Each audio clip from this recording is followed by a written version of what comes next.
Yo guys, what's going on? My name is Aaron and welcome back to another Motogp career mode.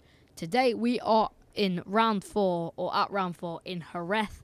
And surprisingly, as you can see now, it is raining in the Spanish Grand Prix at Jerez, sorry. We are on a hard difficulty and we qualified this time in 12th position.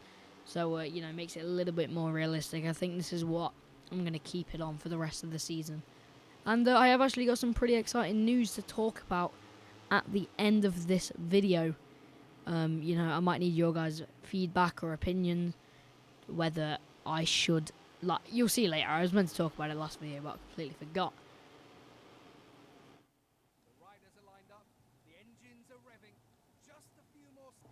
Alright, so we're sat on the grid in 12th position, as you guys saw. And the lights are on, revving our engine, and the lights are out, and we get a decent start. To be fair, we don't drop back any positions. We actually move up into 11th ahead of Ertil on the straight, and we completely dive bomb some people. No contact was made there, although I could have actually tapped Antonelli. Then I'm not too sure though. But the one thing I wanted to see, actually, I'll talk about this in the end of the video. It relates to that. So yeah, we actually get underneath Bastianini there, unless we were already underneath him. I can't really remember, to be fair. I was too busy papping on about something else. But we'll just talk about the race from now on. So we break into this braking zone kind of hard, but try and close in on Martin just a little bit.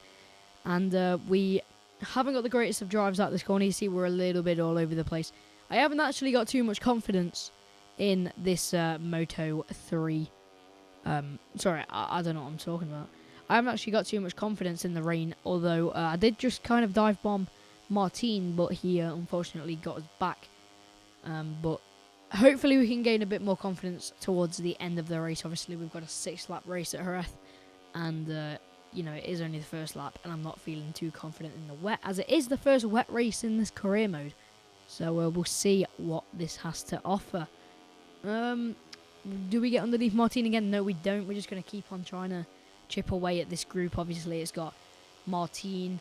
I'm guessing that is actually Johan Mir there, surprisingly. I thought he would have been a little bit higher up, but maybe he's just not as good in the wet. We've got people right behind us. I'm not even sure who it is. I think it might be Ertil and Bastianini. I'm not too sure, though. We'll soon find out. I'm sure, because they will start battling. Also, we'll find out over the line. So, no, that's I can't really see properly. I think it's Ertil. Yeah, it is Ertil and Antonelli, by the looks of it there. As we can usually outbrake people through this first corner, so I'm not worried about that. It's just these sharper turns that I always brake a little bit earlier than everyone else. But I sometimes provide the gas a little bit earlier than people as well, so I can get a better drive from them. So it all just depends what happens, but I am a little bit worried about that, especially in the wet, because obviously people can get us on the brakes, and that's not too great. So Johan Mir, that's Martin, and I think it's John McPhee. We're all having a little bit of a battle. I get a decent drive out of there, or not decent, very good actually, get past Johan Mir. Past Martin, we're right behind John McPhee now. We actually get passed by Johan Mir and Martin, but we tussle our way with these 3 riders and somehow make it out on top. So we're now in 4th position after that corner. Again, don't really know how that happened, but it did. So we're now in 4th position, although we did just get passed by Johan Mir coming into that corner. Almost got passed by John McPhee as well, but fortunately he couldn't quite make it. As we close the door on him, we try and fight back, or snap straight back at Johan Mir, like Rossi said when he was having the whole trouble with Marquez in 2014, I think. As soon as Marquez overtakes you, you've just, this might be all riders, not even sure, you got to snap back at the rhythm.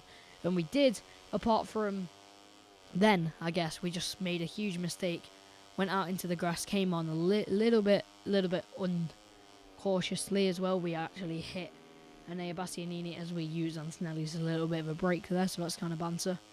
But we just kind of didn't look, and we just drove straight onto the track and hit Bastianini. But we're both alright, so I mean it's okie dokie, really, isn't it? as we come through this right-hander. Antonelli's underneath us, make a little bit of contact. Both of us are wobbling, but again, fortunately, we're both all right. None of us, fell off the bike, so that's a bonus. And yeah, we're now right behind, or no, not right behind. Sorry, Bastianini is right behind us. You're probably gonna try and make a move soon. At some point in the races, they're gonna be now. I can see his front wheel, but we cut him off. Like the clean racers that we are. You can see John McPhee in front of us. We're just going to try and close in on him, because if we can close in on John McPhee, that means we can possibly end up getting the top 5 result, because obviously John, is probably faster than us, apart from this corner where we just completely dive bomb him and somehow it works by some way. I don't know how exactly, but yeah, we somehow get past John McPhee there. We're now in 7th position. We're going to try and work our way up to this bunch to try and get in the top 5, sorry. That is our goal. That was my goal for this race as well, the top 5. Obviously, we got a top 5 position last time. But then again, that was in the dry. And to be fair, it was at a track that I think I enjoy. I don't even know what track it was. But we made a little mistake there. Just kind of like we did last time. Also hit Bastianini again, so I'm really sorry about that, Anea. But that happened. We are trying to get past Anea Bastianini again, because obviously last time we made that mistake, we made up 2 places in the final corner to get into 8th position. But unfortunately, we couldn't this time, so we crossed the line in 10th position. Like I said, I can usually outbrake people in this corner, so let's see if we can close in on them a little bit. Obviously, I'm not expecting any moves to be done here because, we were miles back. But, I was hoping we could close in on them a little bit. And we have done a little bit, not too much, but we have closed in on them just a little bit. It's going to help for getting this top 5 position. But this is where I start thinking that the top 5 position is a little bit unrealistic now. I mean, when I was in 4th position, I was definitely thinking that I could get a podium. But, I really, really highly doubt that now. But you never know. We've just got to keep on going, keep on battling. The people behind us are actually looking at us to, make a move. Because I'm sure they will here. Because this is one of the corners where I usually brake later than everyone else. Usually. And they are pretty close. I think it's Mino there. I couldn't really see. But I believe it's Mino behind us. So let's just hope that he does not find a way past us. It is Mino. Followed by DG Antonio and Livio Loy by the looks of it. Yep, that's right. So hopefully, Mino doesn't find a way past us. Although he has just found the way past us, But we managed to get back underneath him. He's going to try again. We're side by side now. Belega crashes there, as you can see. So that moves us up a position. And we got back past Mino. I was trying to see if someone else crashed with Belega, obviously in the bottom left. So we took a little bit of a banter line there. But let's just pretend that never happened, obviously. It did help us get a little bit away from Belega. I actually liked the battle I was having with Belega. Sorry, why am I saying Belega? With Mino, sorry. So, yeah, I mean, unfortunately, I am a sponge and I totally moved the wrong way for it, I guess. So I don't know what I'm saying. I just completely cut the corner, basically. So we're coming through this second corner. John McPhee is in front of us once again. We're in 9th position, battling. Well, not battling, actually. Just trying to close in to the person in 8th position to claim that place. Because, obviously, it'll be nice to get an 8th position result. It's not a top 5.